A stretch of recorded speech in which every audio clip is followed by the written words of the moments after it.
Hello, dear students. Good morning, all.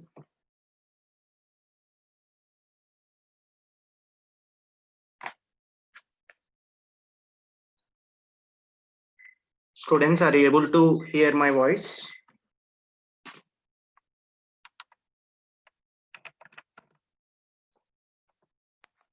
Yes, that's fine. So, actually, today, the main agenda is we are trying to discuss some of the questions which are available in geometry and which will be helpful for the different kinds of competitive exams and as well as for the campus placements as well. So, how the geometry questions are given and how can we tackle the questions with formulas or without formulas. Those are the two things which I am trying to discuss in this session. So basically, before we are proceeding with the solvation of the questions, so let's try to understand what is geometry and what we are going to see in geometry. So basically, entire quantitative aptitude, whatever the quantitative aptitude you are going to take. So quantitative aptitude, any question which you are going to take from quantitative aptitude, any questions which you are going to take from quantitative aptitude, you can see the questions of quantitative aptitude in only 4 languages. That's what we learned in the previous. So you take any question from quantitative aptitude, you take any question from quantitative aptitude. The questions are projected either in the form of a numbers, or questions are projected or in the form of a variables, or the questions are projected in the form of a diagrams, or questions are projected in the form of words. So we are naming them as a different modules based on the language of the projection. So if the questions are projected especially in the form of a numbers, if the questions are projected in the form of a numbers, we are naming that as a module of arithmetic. We are naming that as a module of arithmetic. And if the questions are given in the form of if it is projected in the form of numbers, we are naming that as a arithmetic module. So in arithmetic, we are going to see all about numbers and their operations. Operations means operations like multiplication and division kind of operation. Similarly, you can also see the questions which are related to variables. Variables means finding the x value or y value or z value. So that is nothing but we are naming this module as called algebra. We are naming this module as called algebra. And similarly, if the questions are given in the form of a diagrams, if the questions are given in the form of a diagrams, then we are calling this module, as a geometry module. So in geometry, what you are going to see is in geometry, you are going to see the questions which are projected in the form of a diagrams, questions which are projected in the form of a diagrams. And how diagrams are different from numbers and variables, like numbers you very well aware of and you are mostly familiar with numbers in arithmetic. So variables is nothing but finding the value of the variable, or you can use a plug-in strategy in algebra. And words is nothing but you can able to see permutation, combination, modern math, where more narration of the story will be there, like problems on ages and all. So that is come under words. So this is a broad split of your quantitative aptitude. Now the agenda is trying to discuss something which is related to diagrams, and what are the tricks which are going to be helpful in solving the diagram questions, and how can we understand geometry in a better way rather than what you look into, and what you have an opinion on geometry in the previous. You will definitely change the opinion and understand the geometry concepts in very easy manner. So because some people will feel like sir, mensuration geometry, it's having more formulas. Is there any other trick in solving the questions other than using formulas? So in this session, I'm trying to discuss those kind of tricks to make you to feel very comfortable to tackle the questions which are given in the previous papers. So let's start with geometry. So what is diagrams? Let me understand better. What is diagrams? Let me understand better. So when I take diagrams, so as I told you, so geometry is all about diagrams. So what kind of diagrams you are going to see here, and how can we connect with the previous chapter? So what we learn in arithmetic is we learned in arithmetic about numbers. So what are the numbers we know? So 1, 2, 3, 4, 5, 6, 7, and so on till infinity. All these are numbers. I'm starting with numbers and trying to connect with diagrams so that you can feel very comfortable because you are flexible with numbers. So let me represent this numbers. Let me represent this numbers in the form of a diagrams. Let me represent this numbers in the form of a diagrams. So how can I represent? This is number 1. So 1 I'm trying to represent as like this with by using one single dot. 2 I'm trying to represent as like this by using 2 dots. And 3 I'm trying to represent as like this by using 3 dots. And 4 I'm trying to represent with 4 dots, and 5 I'm representing as like this, 6 I'm representing as like this. So infinity I can represent with infinity dots. Infinity I can represent with infinity dots. So this is what the representation of this numbers in the form of this. So, and here you can able to make a basic elementary point in the geometry. If you connect one to many points, if you connect one to many points together, that is going to make another important element in your geometry, that is nothing but line. So how we are going to frame a line? Line is nothing but it's a joining or connection of one to many points. So minimum of 2 points are required. Even more than 2 points also will definitely make a line. So now let me represent this numbers in the form of a lines. So for example, this is 1.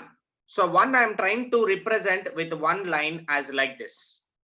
So I have a second number that is nothing but 2. 2 I am trying to represent with 2 lines as like this.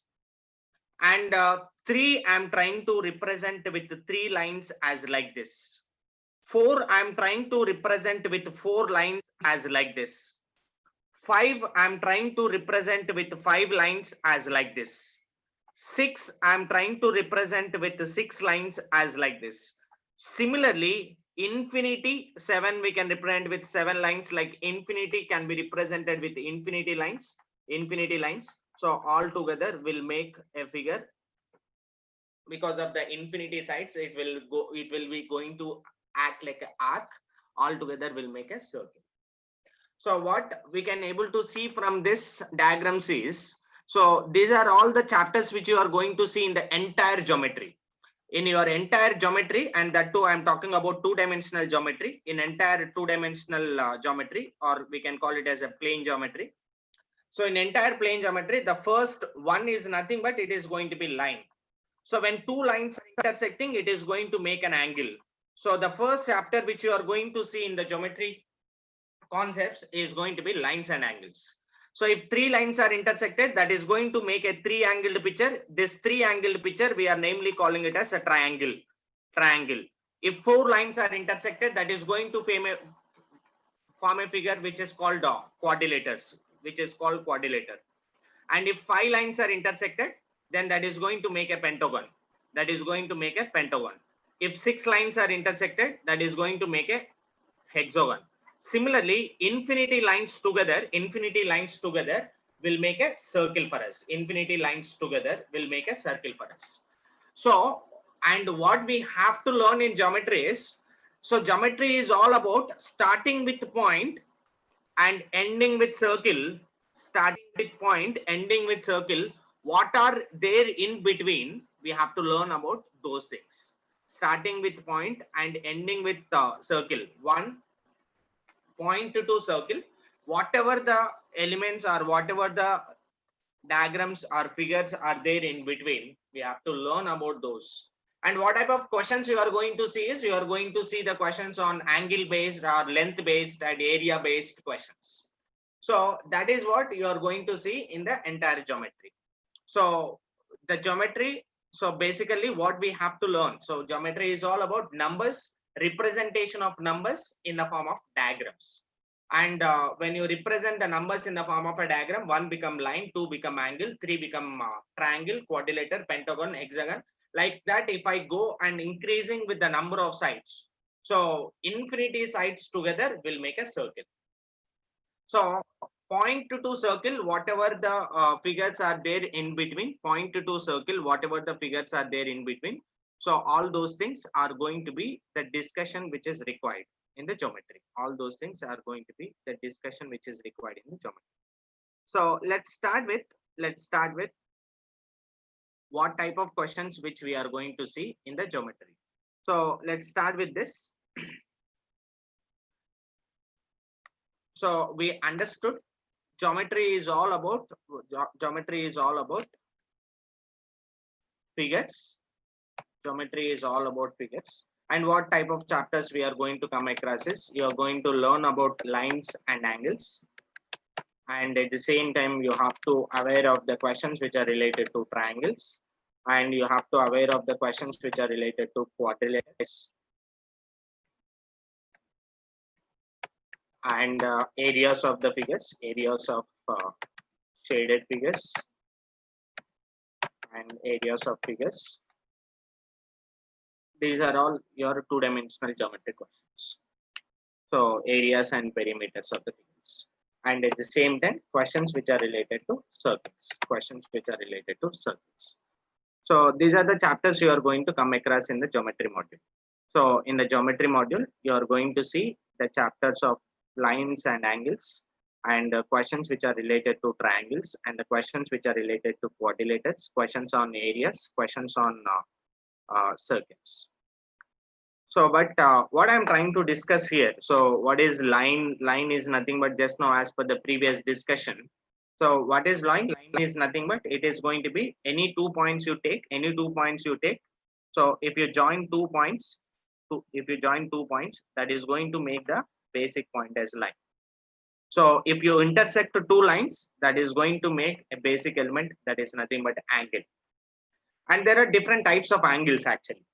So what type of angles are there? So based on the magnitude of the angle, we can classify them as the different angles. So angle, if I look at, so basically angle is nothing but it is going to come into the picture by the intersection of 2 lines. So if you think about angle, so angle is nothing but it starts with 0 degrees. This is going to be 90. This is going to be 180. This is going to be 270, and this is going to be 360. So based on the magnitude, if your angle is lies between 0 degrees to 90 degrees, if your angle is lies between 0 degrees to 90 degrees, we call it as acute angle. If your angle is exactly equal to 90 degrees, we call it as right angle. So if your angle is more than 90 and less than 180 degrees, we call it as obtuse angle. If your angle is exactly equal to 180 degrees, we call this as a straight angle. We can call it as a straight angle. So every straight line will make a straight angle. And if your angle is more than 180 and less than 360, we can call this angle as a reflex angle. So based on the magnitude, we name them as a right angle and acute angle and obtuse angle and straight angle and reflex angle. This is a basic classification of angles. And we have some properties. You will be able to see the questions which are related to properties of this basic lines. So what kind of properties you are going to see here is, so the properties are nothing but you can able to see the questions which are related to properties which are related to. So if you take any line, So angle made by the line is always equal to 180 degrees. So because that's a straight line, meaning is that straight line makes an angle of 180 degrees. So let's assume that this is a line, So I'm taking the line as AB. This is a line. So take any point on the line. This will always makes 180 degrees. So that is a first property which you have to remember. So you take any line will always makes an angle of 180 degrees. Line will always makes an angle of 180 degrees. This is one important property. So based on property, for example, if you see any problem based on the problem can be projected as like this. So question is projected in this way. So there is a line like this. This is going to be the different angles given. So this is given as 2 theta. This is given as 3 theta. This is given as theta. This is given as 3 theta. So this, they just mentioned that AB is a straight line. So find out the value of theta. So what is the point? So just remember the property which we have taken here. So what is a property? You just remember a property. Straight line will always makes an angle of 180 degrees. Straight line makes an angle of 180 degrees. makes an angle of 180 degrees. So you can just observe AB is a straight line. So what is this? At this point, these are the different angles. What are these angles? This is 2 theta, 3 theta, theta, and 3 theta. So what is the sum of this? Sum of this is nothing but 2 plus 3, 5, 5 plus 1, 6, 6 plus 3 is going to be 9. 9 theta. So what is sum of this? It is going to be 180 degrees. So from this, what is the value of theta? Value of theta is going to be 20 degrees. We can say angle is going to be 20 degrees here. Theta is going to be 20 degrees here. So if only two lines are there at this point, so this is one, we call it as theta 1, then this is what is the question. Then we can say this is going to be 180 minus theta. It's a basic 180 minus theta 1. So it's a basic point. What is a basic point is you take any straight line will always makes an angle of 180 degrees. Straight line will always makes an angle of 180 degrees. That's a basic point which you can understand. And moving towards the other property of lines. So for example, if two lines are there, if two lines are intersecting, so this is a one line, this is another line. So intersection of two lines will definitely make an angle. So this is a line L1, this is a line L2. If two lines are intersecting, then we can say one point, their opposite angles are equal. So this is a one more property which you can remember. Opposite angles are going to be equal. Opposite angles are going to be equal. So this is a basic property which you can remember. So based on this, basically this will be helpful for you to extract the angles of any particular figure which is given. When two lines are intersected, their opposite angles are equal. So can you able to say what is this angle? Yes, this is going to be, if this is theta, we can definitely say this is going to be 180 minus theta. If this is 180 minus theta, we can definitely say this is going to be 180 minus theta. This is a property number 2. So property number 2 is going to be when two lines are intersecting, then their opposite angles are going to be equal. When two lines are intersecting, then their opposite angles are going to be equal. So similarly, moving to the property number 3, which is related to the lines. So property number 3 is connecting with more than two lines. So for example, the property number 3 is connected as like this, when two lines are parallel. So what is meant by parallel? Parallel is nothing but the lines which are making the same angle. So for example, this is a line L1, this is a line L2. So they never intersect at any point. Why they won't intersect is they are making the same angle. So then those lines are going to be treated as a parallel lines. Let's assume that one line is intersecting these two parallel lines. Let's assume this is going to be line L3. This is going to be line L3. So this line is intersecting L1 and L2. So this is cutting the L1. This is cutting the L1 by making an angle of theta. So using this, what all we can interpret it. This is a property number 3. So what is property number 3 is when two lines are parallel, if L1 and L2 are parallel, L1 and L2 are parallel. If line L3 is intersecting both L1 and L2, then we can say their corresponding angles are equal. What is meant by corresponding angles? So what is this property is trying to tell us? Corresponding angles are equal. Corresponding angles are equal. So just try to understand here. So I already told you L1 and L2 are making the same angle. So when this line is trying to intersect this line by making theta here, this will definitely make same angle here also. That is going to be theta. And we have other two properties what we have taken in the previous. If this line is, this angle is theta, this angle is also theta, because opposite angles are equal as per property number 2. And we know this is theta means we can definitely say this is going to be 180 minus theta, because we know the property number 1. Sum of all angles in a straight line is always going to be 180 degrees. So this is also 180 minus theta. So this is 180 minus theta, and this is also going to be 180 minus theta.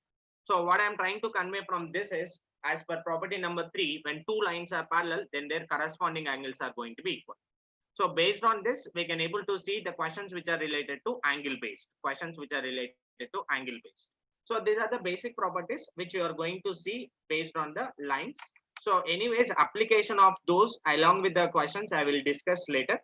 So let's move on to the three lines, overlapping of three lines, but the three lines are like this. So then you are going to see a very familiar figure for you. So this is a line L1, this is a line L2, this is a line L3. If L1 and L2 and L3, three lines are intersecting. So all are not a parallel lines at all. So in the previous two are parallel. Here, nothing is going to be parallel.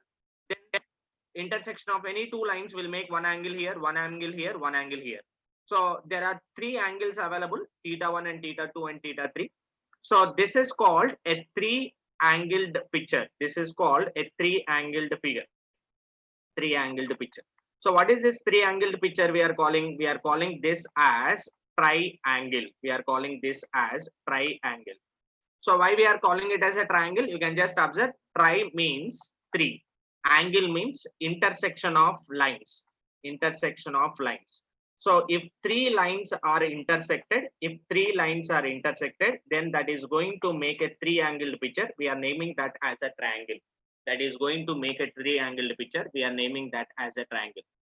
And please do remember, in a triangle, angle is always equal to 180 degrees. You take any triangle, sum of all angles in a triangle is always equal to 180 degrees. This is a basic important property. So please do remember. So whatever the triangle you take, sum of all angles in a triangle is always equal to 180 degrees. Sum of all angles in a triangle is always equal to 180 degrees. So based on this, we can see the previous questions also. How the previous questions are given based on this. Let's try to understand. So why sum of all angles in a triangle? So we learned this statement in the school standard, and most of you very well know about it. Sum of all angles in a triangle is 180 degrees. So this kind of statement we have studied in our school standard. So sum of all angles in a triangle is 180 degrees. If it is not 180 degrees, it is not going to claim any triangle. So it is not going to be treated as a triangle. Now my question to you is, why the sum of all angles in a triangle is going to be 180 degrees? Can you tell me why the sum of internal angles in a triangle is going to be 180 degrees? I'm asking a very simple question towards you. So can you prove? So because we are not taking it as 90 or 120. So we are taking sum of all angles in a triangle as 180 degrees all the time. So why it is 180 degrees? Why not any other angle? Why it is 180 degrees? Why not any other angle? So I'm just trying to put a question in front of you. Try to tell me the answer choice for the question.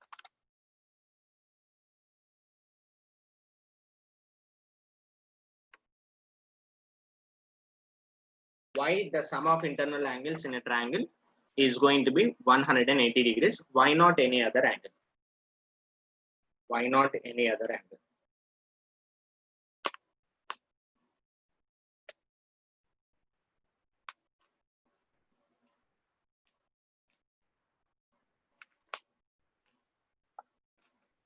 So just observe why we are taking the sum of internal angles as 180 degrees. Just try to understand here. So why can't we can take any other angle? Why it is going to be 180 degrees? Just try to realize. So I'm just trying to show the figure as like this. So what is our agenda is, I'm trying to show that sum of all internal angles in a triangle is going to be 180 degrees. I'm trying to prove that. So let's assume that this is a triangle I'm having. So please observe the screen along with the video. So you can just observe the video. So we are able to see this is going to be triangle. What I need to prove is sum of internal angles in a triangle is going to be 180 degrees. So let's take the triangle like this. Let's try to visualize. This is a triangle with the internal angles as θ1 and θ2 and θ3. So I need to prove that sum of internal angles is 180 degrees. So how I'm trying to do is just fold this for one time. You can just fold this for one time. Fold this side and fold this as like this. Fold this as like this. And fold this as like this. And just observe the figure again. This is a triangle initially. I'm folding this as like this. This is a θ1 now. I'm folding this as like this. This is a θ2 now. I'm folding this as like this. This is a θ3 now. And what can you observe from this? You can just observe this is a straight base. This is a straight base. And here we are able to see θ1 and θ2 and θ3 as like this. So when you have any straight line, angle in a straight line is always equal to 180 degrees, right? So that's why the sum of internal angles of sum of internal angles of any triangle you take will be always equal to 180 degrees. If it is not 180 degrees, then definitely that is not going to frame any triangle. That is not going to frame any triangle. So please do remember that basic point. So coming back to the discussion. So sum of internal angles in any particular triangle you take, sum of internal angles is always going to be 180 degrees. If it is not 180, it is not going to frame any figure. It is not going to frame the triangle. So that you can understand, as I told you in the previous. So you can just understand that by cutting the figure or by visualizing the figure as like this. So you can take a triangle like this. You can take a triangle like this. Cut the figure here. Cut it like this. So here we are having the sum of angles. So let's assume this is going to be theta 1. This is theta 2. This is theta 3. So I just want to find out the sum of internal angles. So what I'm trying to do is I'm just folding the figure here. Fold it. So if you fold, this will fall like this. This will fall like this. This is going to be theta 1. Fold this. This will fall like this. This is theta 3. Fold this like this. Fold this. This is going to be theta 2. So fold this.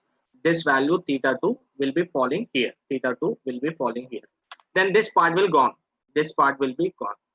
So this is not going to be there.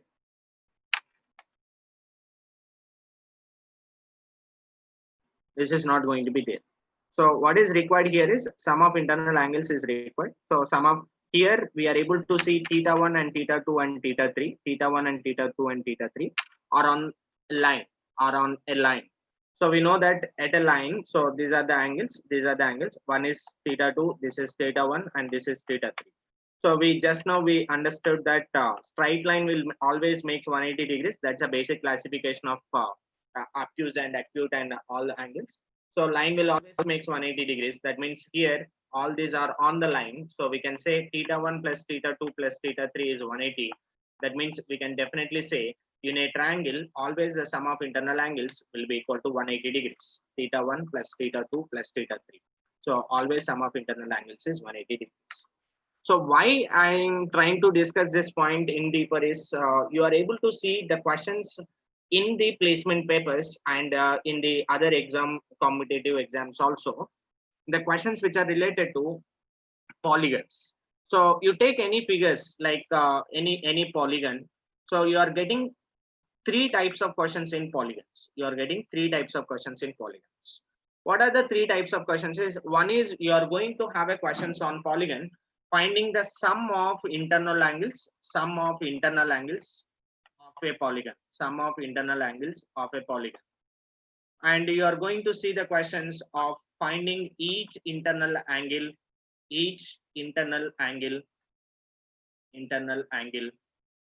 of a regular polygon.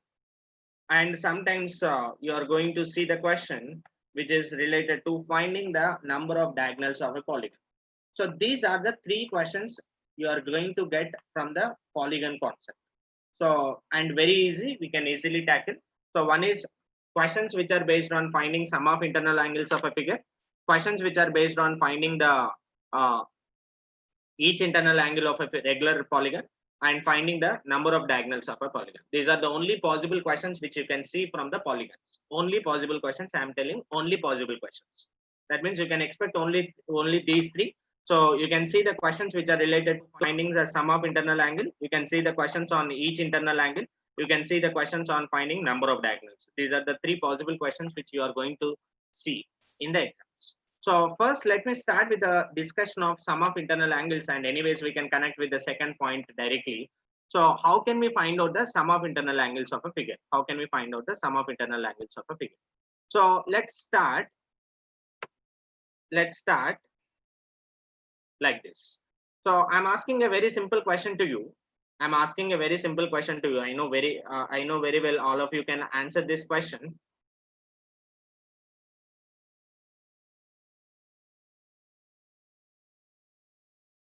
So what I'm trying to discuss here is when you take a figure like this, so triangle, what is the sum of internal angles in a triangle? we understood sum of internal angles in a triangle is 180 degrees. So what is the sum of internal angles of a quadrilateral? So what is quadrilateral basically? Quadrilateral means it's a type of figure having four sides. So if you take any quadrilateral, what is the sum of internal angles of this figure? So internal angle means what? Internal angle is nothing but the angle which is inside. So this is theta 1, this is theta 2, this is theta 3, this is theta 4. So what is the sum of internal angles of this figure? And for example, if I have any figure as a pentagon like this, if I have any figure as a pentagon like this, what is the sum of internal angles of this figure? Or if I have any figure as a hexagon like this, what is the sum of internal angles of this figure? Is the three questions I'm trying to ask you. So you can just observe internal angles means angle which is inside, angle which is inside. I'm talking about quadrilaters, and do remember all the quadrilaters are not squares, and all the quadrilaters are not squares. You can see squares, rectangles, parallelograms, trapeziums, and rhombus. Different kinds of quadrilaters are available. So now my question to you is, what is the sum of internal angles of this figure? And what is each internal angle of a regular polygon? So we'll talk about each internal angle later. So if you look at the figure as like this, what is this figure called as quadrilateral? How many sides you are going to see? You are going to see four sides here. If you take a pentagon, you are going to see five sides here. If you take a hexagon, you are going to see six sides here. You are going to see six sides here. So just observe what is the sum of internal angles of this figure. And most of you very well know, and most of you has given the answer choice. Most of you has given the answer choice as going to be 360 degrees. So what is the sum of internal angles of a quadrilateral means we can say definitely the sum of internal angles in a quadrilateral is going to be 360. How we are getting 360? Can you tell me how we are getting 360? Can you tell me how we are getting 360? Don't say that we are getting 360 by taking 90 plus 90 plus 90 plus 90. So I can definitely agree 90 plus 90 plus 90 plus 90, sum of all will be definitely equal to 360. So each angle is 90, not in all the cases. I'm talking about a quadrilateral. So that means sometimes quadrilateral can look like this also. That time it cannot be 90. So we can just divide this quadrilateral into two triangles. Two triangles, same flipping. Okay, fine. So you cannot assume it is a square. Square is a special case. I will definitely agree. Square will be having 360 degrees. So fine. If that is the case, can you tell me what is the sum of internal angles of the pentagon now? Pentagon is nothing but the figure which is having five sides. Can you tell me what is the sum of internal angles of a pentagon? 360. It is absolutely correct. Can you tell me what is the sum of internal angles of a pentagon which is having five sides?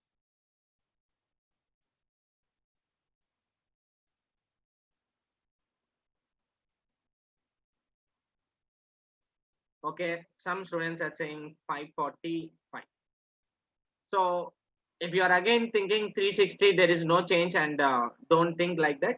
So one student is saying, sir, again this is going to be 360. If every figure is having sum of internal angles as 360, there is no chance of projecting that type of question in exams. So find the sum of internal angles of a polygon which is having number of sides as 8, number of sides as 9. So there is no way of projecting the question if everything is having 360. So you should understand. So it is having a different one, and how we are getting is it's the same concept how we started in the previous. So how we started in the previous, we started with 1, 2, 3, 4, 5, 6, and so on till infinity. All these are numbers. If you represent in diagrams 1, 2, 3, 4, 5, so this is a representation of these numbers in the form of a diagrams. So if you connect one to many, that is going to make a line. So if you start with the representation of line 1, 2, 3, 4, 5, so all these are infinity lines. Infinity lines together will make a figure which is called a circle. Infinity lines together will make a figure which is called as a circle. So now what I'm trying to understand here is, let's start from here. Let's start from here. What is this? This is a triangle. So what is quadrilateral basically? Quadrilateral is basically connecting of two triangles is a quadrilateral. And what is going to be pentagon? Pentagon is nothing but if you connect three triangles that will make a pentagon. And what is hexagon? Hexagon is nothing but it is a figure which you are going to get by connecting four triangles together. That means by starting with the basic element of triangle here, we can say one triangle, two triangles together, we call it as quadrilateral, three triangles together, we call it as a pentagon, four triangles together, we call it as a hexagon, infinity triangles together will make a figure which is called as a circle. That means one to many concept we can take by using a triangle also.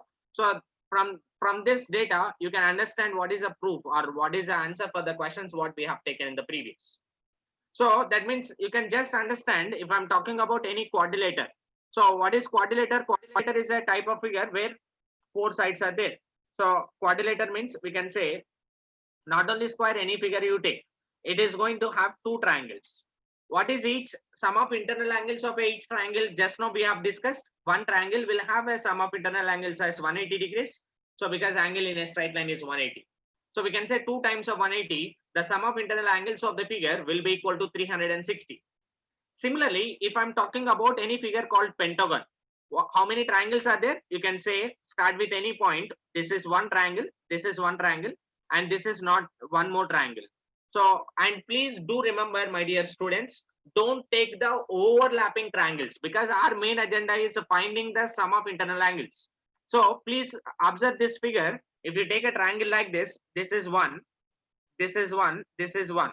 So what is sum of this? This is 180. If you take this figure here, this plus this will be equal to 180. If you take this figure, this plus this is 180. So that means this plus this plus this plus this plus this all together will give what? Three triangles are there. That is the reason we can say the sum of the internal angles will be equal to 3 times of 180 degrees because each triangle will make 180 degrees as an angle. Each triangle will make 180 degrees as an angle. That means clearly we can say, if you have a pentagon, sum of internal angles will be given as 3 times of 180 degrees. Sum of internal angles will be given as 3 times of 180 degrees. So that means we can say 18 into 3, that is going to be 54. So we can say sum of internal angles will be given as 540 here. So if you take a figure which is called as a hexagon is nothing but which is having 6 sides. So this is one triangle we can make. This is one. So that is the reason I told don't take overlapping triangles. If you take overlapping triangles, you will get different number of triangles. That's a different question actually in the reasoning part, finding the number of triangles of a figure. I'm not talking about that. I'm just trying to take the possible triangles without overlapping. How many triangles are there here? We can able to see 1, 2, 3, 4. So 4 triangles means we can say 4 times 180 degrees. The sum of internal angles of this figure is going to be 720. So now if you take any polygon, what is meant by polygon? Poly means many, gun means side. Polygon means many sides. Any figure which is having many sides, more than 5 sides are there, we can call it as a polygon. The figure which is having n sides will be treated as a polygon. So just like you can remember polythene, so many ethylene molecules together will make a figure, will be making a polythene. So polygon is also the same. Poly indicates many. Polygon means many lines together will make many sided picture. That many side picture will be treated as a polygon. So any polygon is there. I'm trying to understand what is the generalized formula for finding the sum of internal angles of a figure. So how can I get sum of internal angles of this figure? If you try to understand, how can we get the sum of internal angles of this figure? If you try to understand, so we can just observe or have a glance on the previous numbers what we have taken. So what is the number of sides here? 4. How many triangles you are able to make? 2. What is the number of sides here? 5. How many triangles you are able to make? 3. What is the number of sides here? 6. How many triangles you are able to make? 4. Is there any relation here? So 4 sides, from the 4 sides you are making 2 triangles.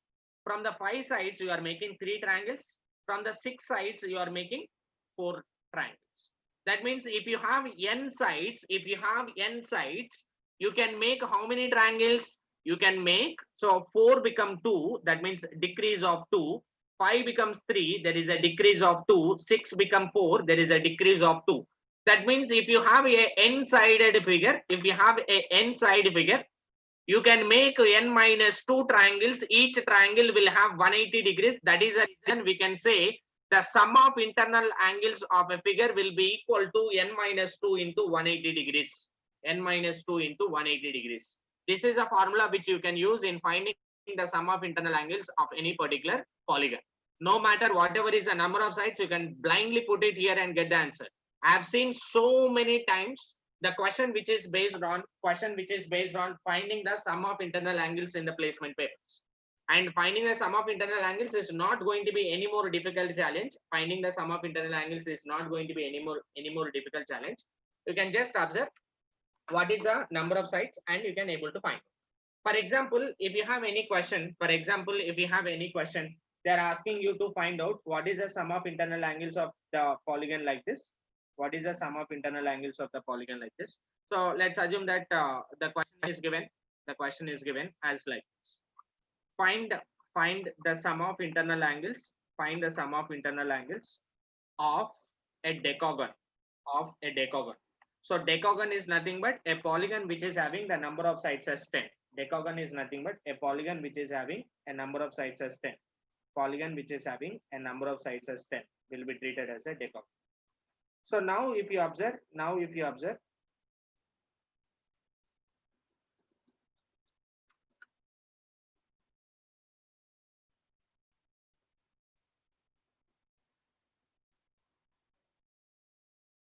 so if you take a decagon, number of sides are going to be how much? We can able to say number of sides are going to be 10. So what is the sum of internal angles is a question. So you can directly put it here. 10 minus 2, 8 times 180 degrees, that will be your answer choice. 8 times 180 degrees, that will be your answer choice. So 18 into 8, that is going to be 144. 1440 is going to be the sum of internal angles of a figure. And sometimes they are trying to give the question in a little reverse manner. So instead of asking the number of sum of internal angles, they himself is giving the sum of internal angles and they are expecting us to find out the number of sides. That is also not a difficult challenge question. We can easily solve. So you can put it in formula, you can able to get it. So actually I can directly give the formula, but if you know what is the reason behind the formula, then you can feel very comfortable in solving. And coming back to one more point. So what is the one more point is I'm trying to discuss how can we find out instead of sum of internal angles. If we have any question of finding each internal angle, sum of internal angle, instead of finding the sum of internal angle, you have any question on finding each internal angle, how can we get it? So please do remember, if I'm talking about any random polygon, so finding each internal angle is definitely or not possible. So you take a quadrilateral like this. Tell me what is this angle. So if you have any question, tell me what is this angle. So you never get this type of questions in exam. Why? Because nobody can able to predict what is the angle there. But if I have any figure which is projected as like this, so this is a square, find out this angle. So that time we can immediately say answer choice is 90. Why we can immediately say answer choice is 90 is, so we can call the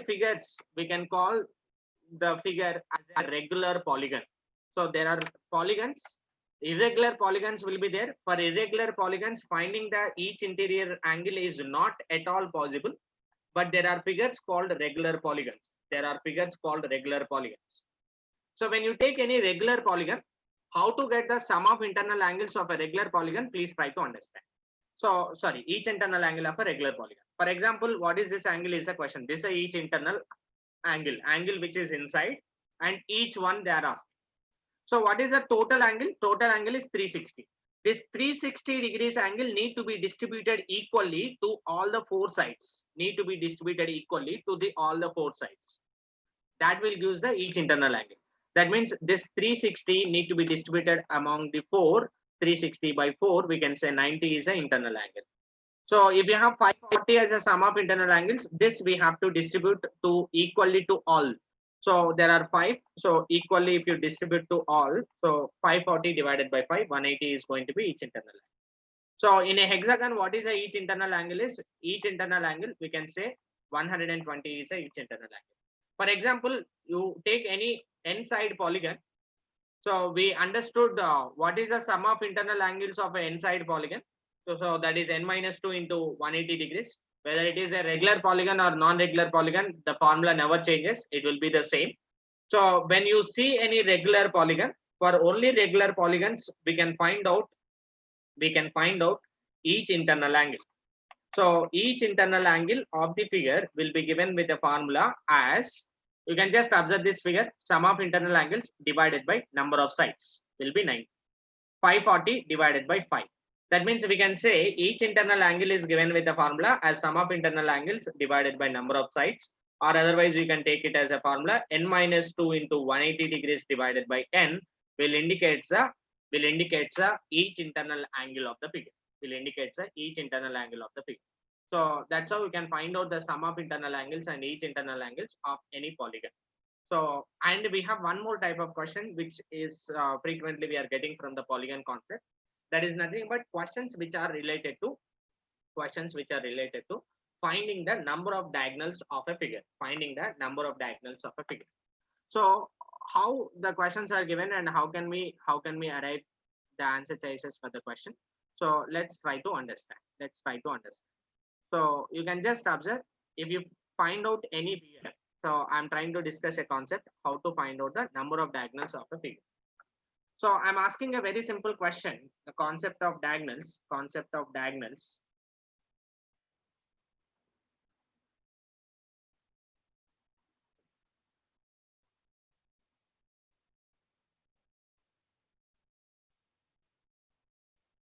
So the question here is, if you take any figure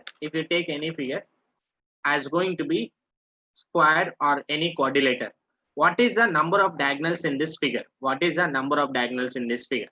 Can you tell me, my dear students? All of you can easily make the answer. What is the number of diagonals in a figure called quadrilateral? What is the number of diagonals in a figure called quadrilateral? Yes. So we are able to say 2 diagonals will be there. So basically, what is diagonal? Diagonal is nothing but it is going to be a line. Diagonal, it is a line. Diagonal is a line for sure, but this line is by connecting opposite corners.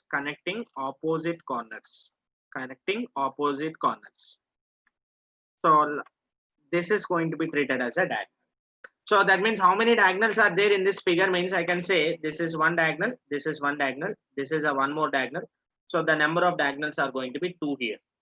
So fine, that is fine. I'm asking one more question now. So can you tell me what is the number of diagonals? Of a figure as called pentagon? So what is the number of diagonals in a pentagon? So how can we find out the number of diagonals in a pentagon? So we understood for the previous question. It's very simple. They are asking you to find out the number of diagonals. The number of sides are going to be 4. We are calling this as quadrilateral. So, and number of diagonals are given as 2 here. So let me use the same conventional approach in solving, connecting the opposite corners to find out the number of diagonals. What is the number of diagonals of this particular figure is a question. So you can just observe, this is one diagonal. Let me start here, one opposite corner. So this is one more diagonal. This is one more diagonal connecting the opposite corner. This is one more diagonal connecting the opposite corner. This is one more diagonal.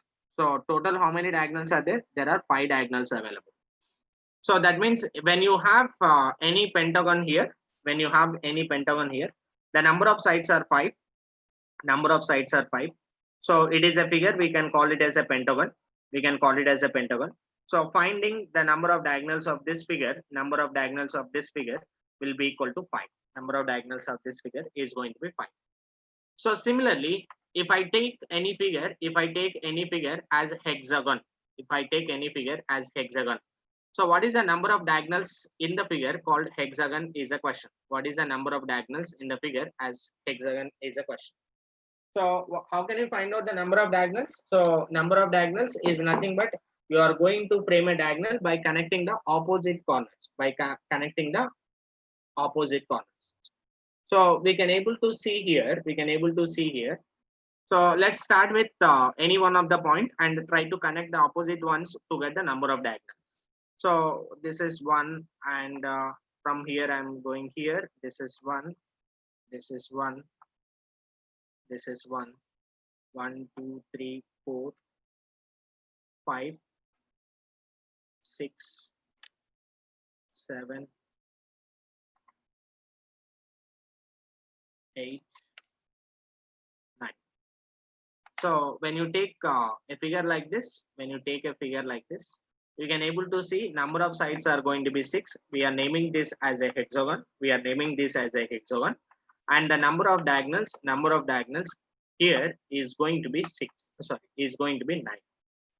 So now let's assume that in the final examination you are having a question where you have to find out the number of diagonals of the number of sides which is equal to 10. Let's assume decagon. So drawing a 10-side figure, it's going to be itself is a complex. After drawing a 10-side figure like this,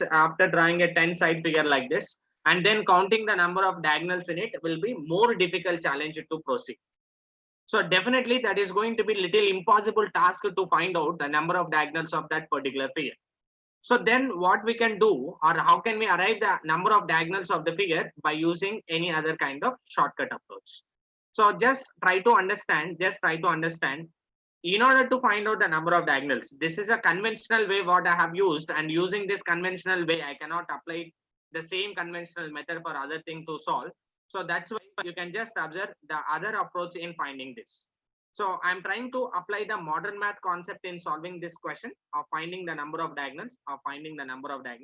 Let's try to understand what is a modern math concept which we can use.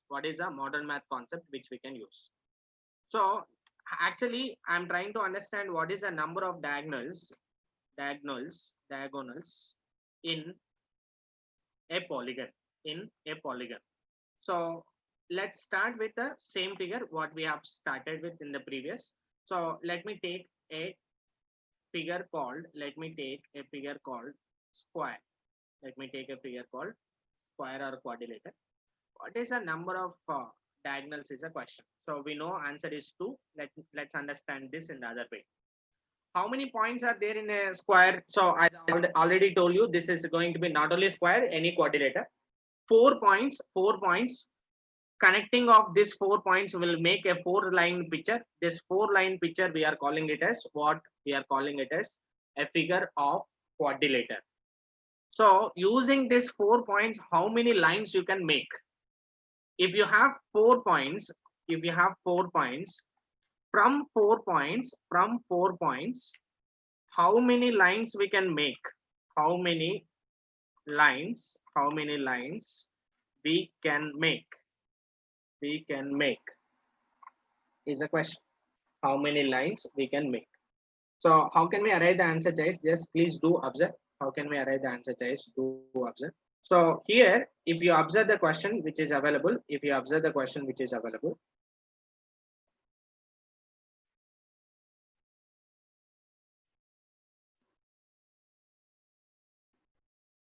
how many lines you can make means, to make a line, how many points are required? Please tell me.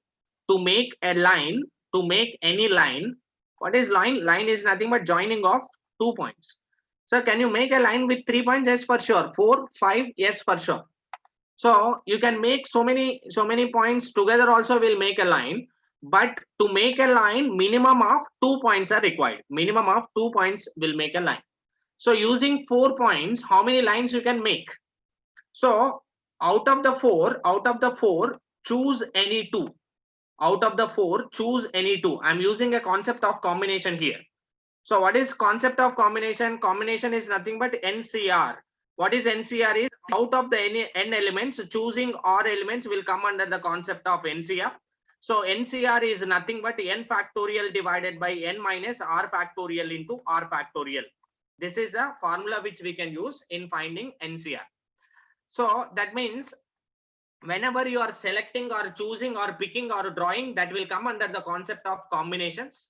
Combination concept, you can just simply use or put a formula of NCR in order to arrive the answer. So here, if you have 4 points to make a line, choose any two, or otherwise, let's assume that there are 4 persons available. There are 4 persons are available, namely A, B, C, D. So how many ways you can choose any 2 persons? So you can choose AB, or you can choose AC, or you can choose AD, or you can choose BC, or you can choose BD, or you can choose CD. So total how many? 3 plus 2 plus 1. The sum of this is going to be 6. We can say 6 ways we can choose any 2 members out of the given 4. But doing like that is going to be time consuming. Doing that kind of manual approach we cannot apply to all the questions.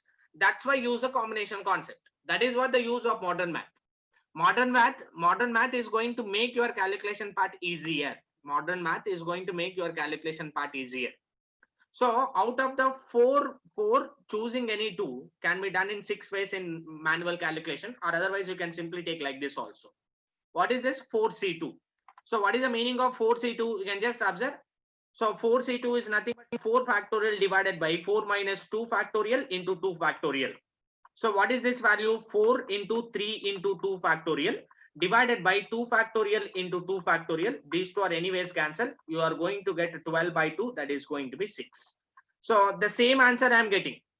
Only the thing is you just need to remember this formula. What is the formula? NCR is equal to n factorial divided by n minus r factorial into r factorial.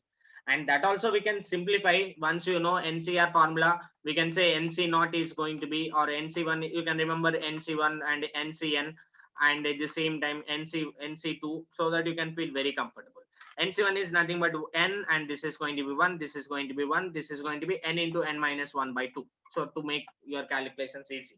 So just putting everything in formula, you'll get, instead of r, if you put 0, you'll get this. If you put 1, you will get this. If you put 10, you will get this. If you put 2, you will get this. It's not a difficult challenge at all. So that means what is the agenda of all this discussion is, so out of the 4 points, how many lines you can make is a question what I have taken in the previous. So now I understood the concept of this combination. So using this combination concept, I can say out of the 4 points, how many lines which I can make, how many lines which I can make. So I can say I can make 6 lines. I can make 6 lines. So, and how can we say this? By using a manual approach. So you can say connecting any 2 points. So these two connected. This is 1 line, 2 lines. This is 1 line. This is 2 lines, 3 lines, 4 lines. And we can also connect like this. This is a 5, and this is going to be 6. So these are all 6 lines actually. So all the 6 lines are going to be treated as a diagonals? No, all the 6 lines are not diagonals. Out of this, 4 are going to be act like a sides. So out of the 6 lines what I have made, 4 are going to be sides. Just remove that 4, the remaining 2 are going to indicate the number of diagonals. Remaining 2 are going to indicate the number of diagonals. So that means the number of diagonals in this figure is going to be 2. Similarly, let me extend with one more question. That means what I'm trying to do here is, so when you have 4 sides, first find out how many lines you can make and remove your number of sides. So that means in order to get the diagonals in this figure, you can just do 4C2 minus 4. That means 4C2 is nothing but 4. Out of the 4 points, choose any 2 minus number of sides you can remove. Similarly, what is the number of diagonals in a pentagon? What we got in the previous pentagon, number of diagonals, we got it as 5. Pentagon, number of diagonals, we got it as 5. Just now we have solved that. So let's look at one more time the pentagon. Look at one more time the pentagon in the other way. So if this is a figure pentagon, so how many sides are there? Number of sides are 5. How many diagonals we can make? So just now we have discussed that.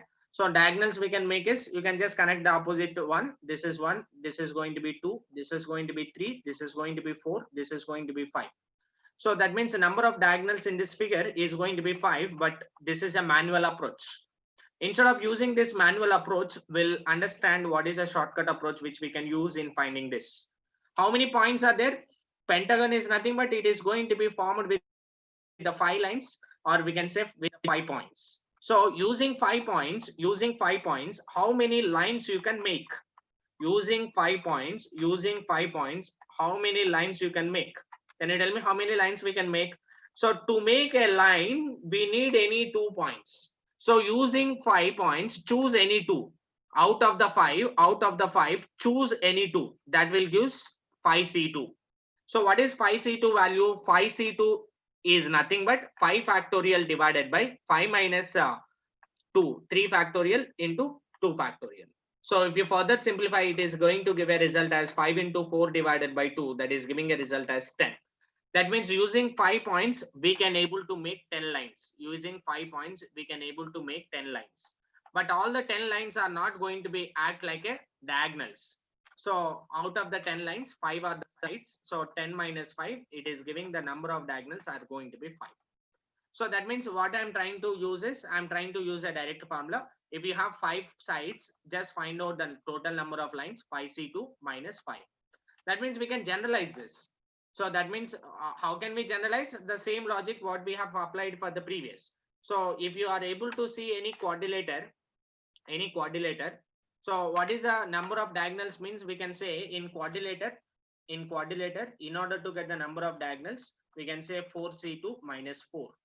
If you see any pentagon, so if you want to find out the number of diagonals here, we can say 5C2 minus 5. So if you see any n-side polygon, so in order to find out the number of diagonals, you can proceed with the solvation as nc2 minus n. That will use the direct formula of number of diagonals. So this you can further simplify as like this. So that means when I'm trying to find out the number of diagonals of the figure,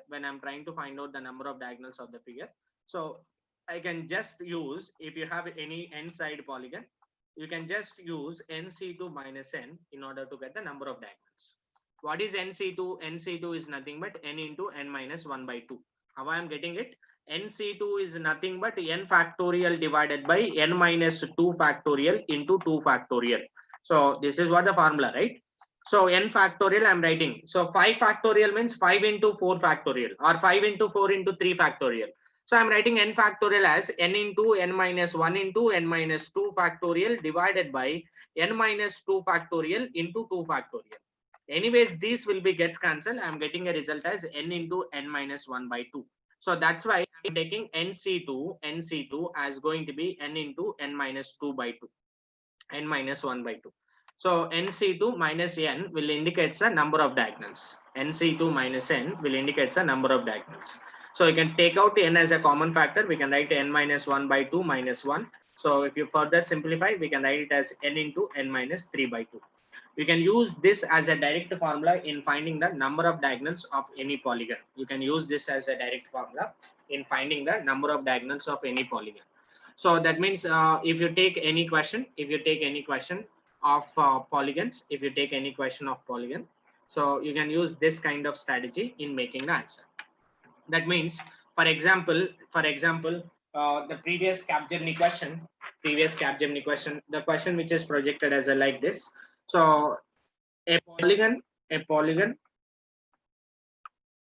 is having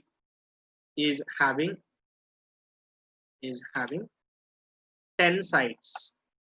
Then find number of diagonals. So it's not a difficult question at all, right? So we are able to see a polygon is having 10 sides, or otherwise they will say it is a decagon. So number of sides are 10. They are asking the number of diagonals. So we can use a direct formula. What is the direct formula? N into n minus 3 by 2 will indicate the number of diagonals. That means we can say 10 into 10 minus 3, 7 by 2. It is giving a result as 35. We can say number of diagonals are going to be 35 here. And sometimes the same question they are trying to give in the reverse way. Sometimes they are projecting the similar kind of question in the reverse way. So what is the reverse way of projecting the same question? You can just observe a question which is projected in the previous placement paper. So a polygon has 27 diagonals. a polygon is having 27 diagonals. Then the question here is find the number of sides. A polygon is having 27 diagonals. Find the number of sides.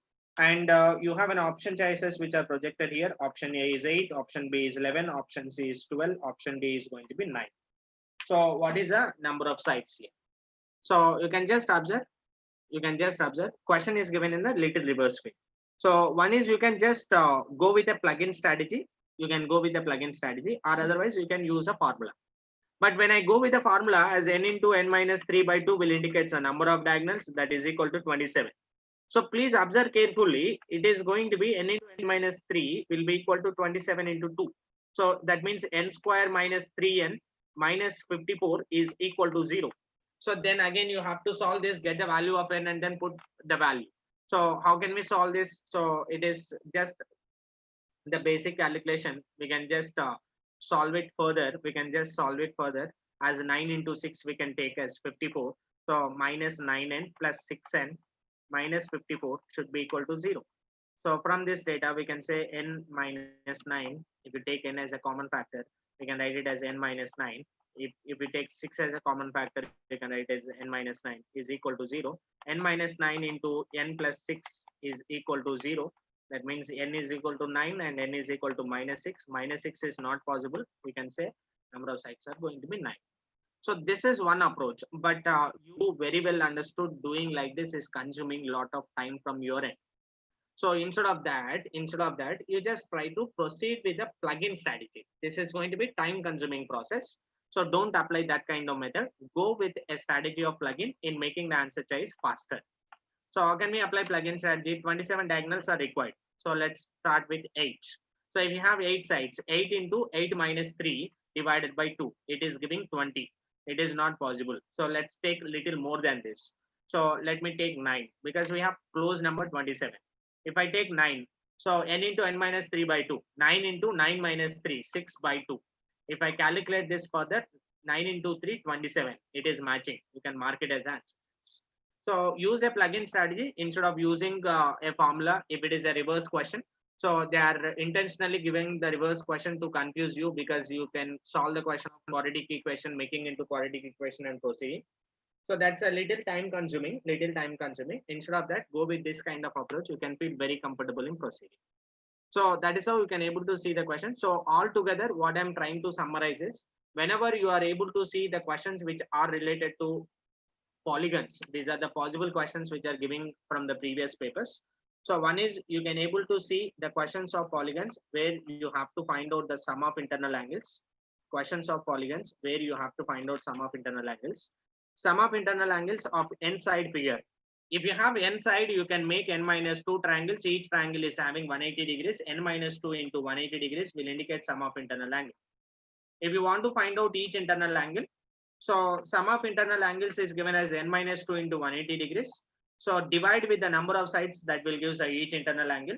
And whenever you are trying to find out the number of diagonals of a figure, so we can say number of diagonals of a figure will be equal to n into n minus 3 divided by 2. N into n minus 3 divided by 2. These are the formulas which will be helpful in solving the question of a n side polygon. But please do remember each interior angle calculation is possible for only regular polygon. This is about the lines and angles and the questions which are related to polygons. So moving forward with the questions. So I collected some of the other questions of geometry where area based questions are required. So in the next session, we'll have a discussion which is related to area based questions.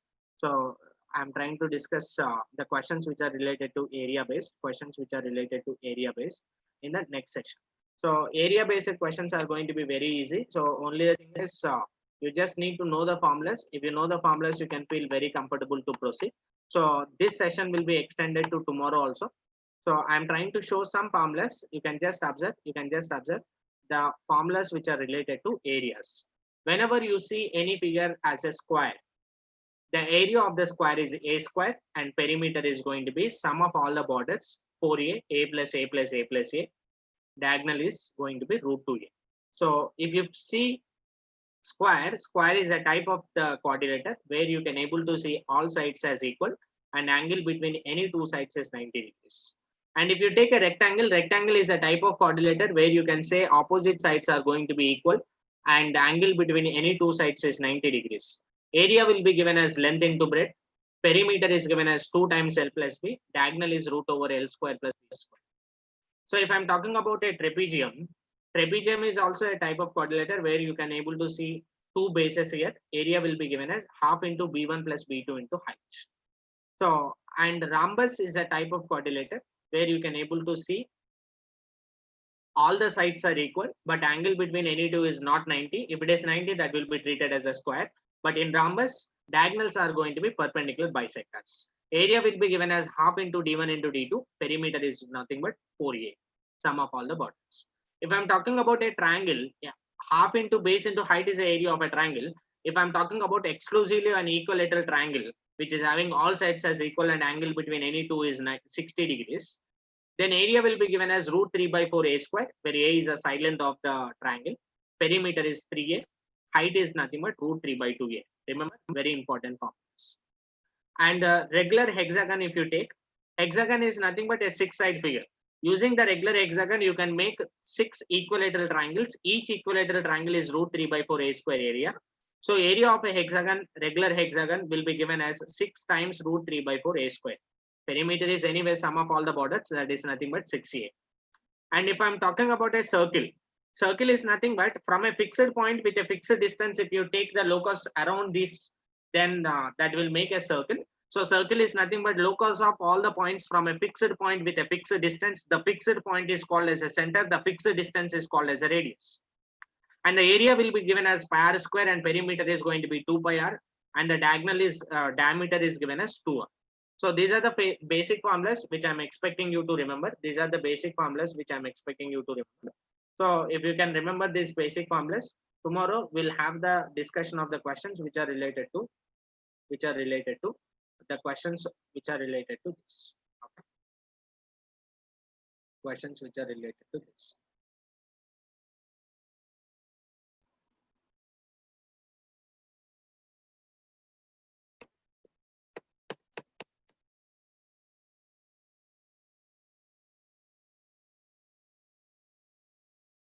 Yes. This video is available in YouTube. Tomorrow also batch will be there. Same session will be continued.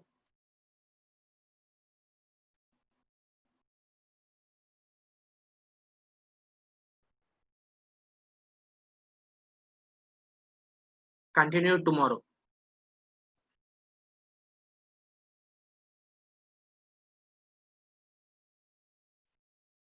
CRT new batch is starting from So the new batch will be there from 12th of August. I guess 12th of August. Yes.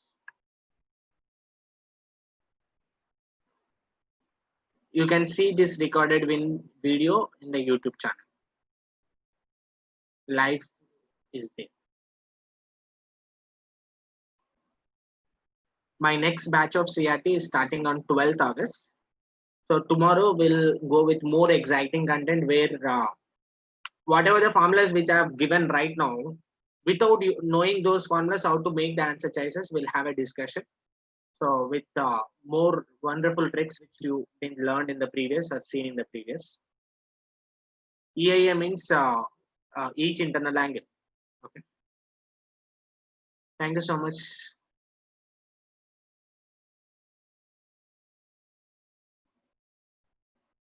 Yes, this is available in YouTube. Muskan, yeah, CRT is going to be around 1500 rupees is a CRT charge for aptitude and reasoning. You can contact our management team regarding the registration. Thank you so much, my dear students.